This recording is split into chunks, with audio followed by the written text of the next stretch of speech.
Participants Liam argues for voter ID with strong safeguards. Noah argues against strict voter ID equity concerns. Liam, start with crowd-level outcomes. When we look at big panels and careful designs, strict voter ID laws don't show the catastrophic turnout losses people fear. The largest national study I trust found no drop in registration or turnout overall, and none for groups defined by race, age, gender, or party. That matters. If the average effect is small, then the conversation should move from whether to how. Noah, aggregate averages can hide real harms. The same literature shows that voters without qualifying ID face higher frictions, and that those frictions can linger, even after a law is repealed. That persistence screams behavioral scar.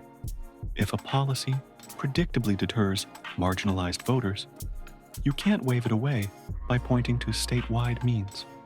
Liam, which is exactly why implementation is everything.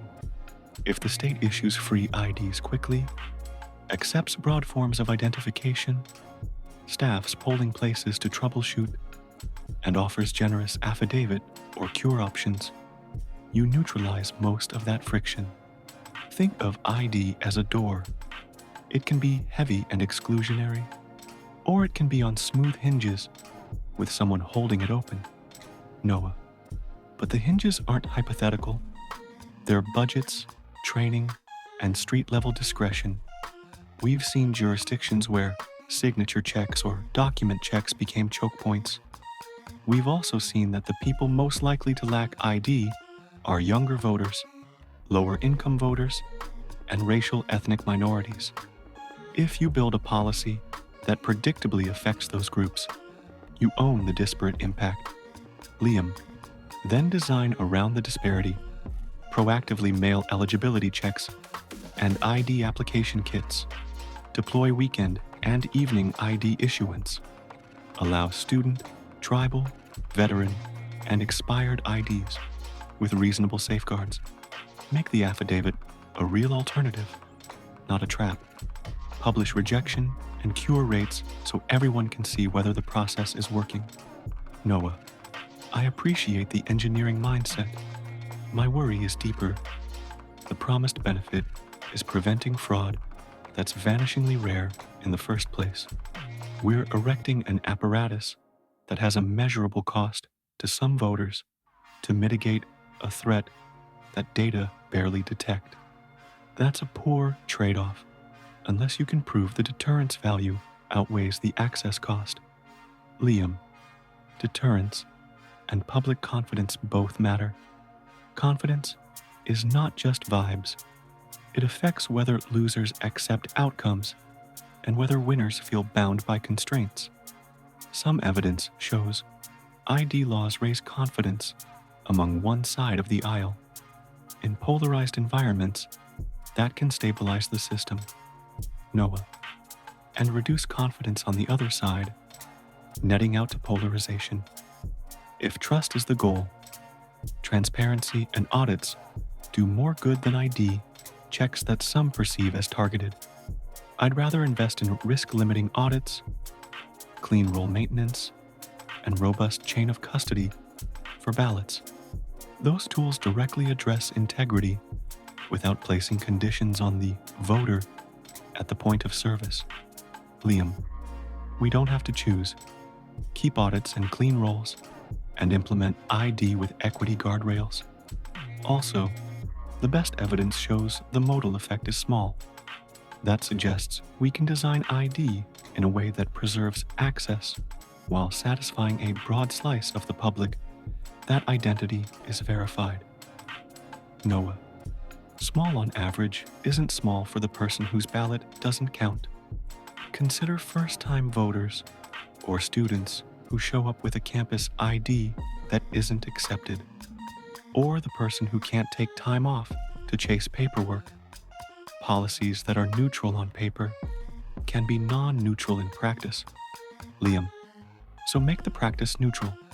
Equip poll workers with a one-page "Resolve It" Flowchart. Allow real-time supervisor calls. Extend hours for curing. Give voters a text link to upload missing documents.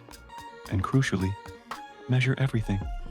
Who is rejected, why, how many cures succeed, and how long it takes. That's how you prevent inequity from festering.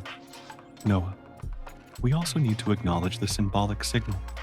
Strict ID says, "We suspect you," and that lands unevenly in communities with a history of exclusion.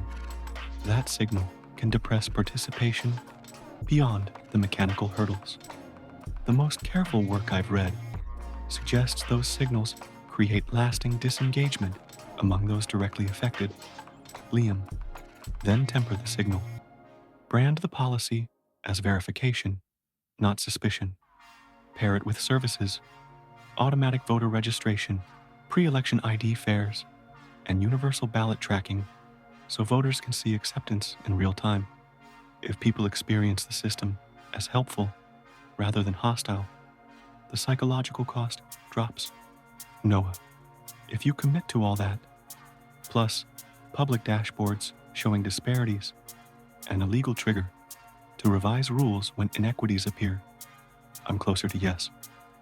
But I still think we should start with the integrity tools that don't burden voters at the door. Liam. Fair. My bottom line, voter ID can be a low-drama, widely accepted standard if we invest to remove friction. It's not a silver bullet, and it shouldn't be used as a wedge. Done right, it's part of a comprehensive integrity stack. Noah. My bottom line, strict ID without safeguards is an equity hazard.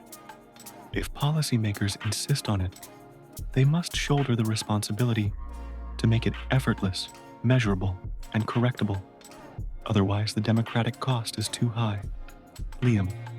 Then our shared agenda looks like this: free, fast IDs, broad acceptance lists, affidavits and cures, multilingual outreach, measurement and transparency, audits and clean rolls, and a standing commitment to fix disparities as soon as they appear. Noah. That's an honest compromise. Build the system around the voter, not around the talking point. If the data keeps showing small averages and shrinking disparities, we can argue less and serve voters more. Liam. Agreed. Let's do the work. So the experience of voting makes the debate about ID feel boring and democracy feel easy.